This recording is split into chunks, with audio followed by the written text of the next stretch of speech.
আচ্ছা তোমরা বলো তো, হাত তুলবে কিন্তু, কে কে বিয়েবাড়ির নিমন্ত্রণের জন্য অপেক্ষা করে বসে থাকো? হ্যাঁ, তোমরা কিন্তু বসে থাকো, আমি জানি আমার মতন আছো অনেকে।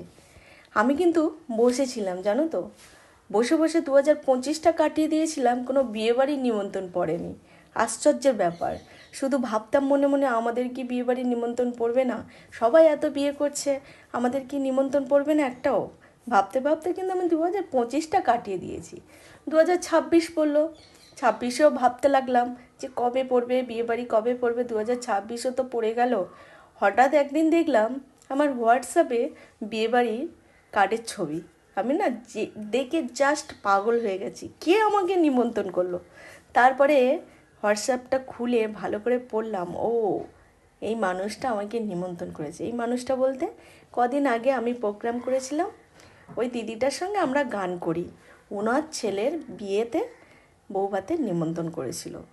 তো যাই হোক, হঠাৎ করে ফোন করে আবার নিমন্ত্রণ করেছিল। আমি জাস্ট শুনে খুশিতে পাগল হয়ে গেছিলাম যে ফাইনালি আমার একটা বিয়েবাড়ির নিমন্ত্রণ পড়েছে।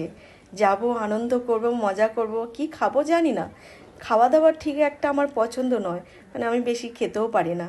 জাস্ট যাব, বৌভাতে আনন্দ করব বিয়েবাড়িতে, সেটা আমার কাছে অনেক।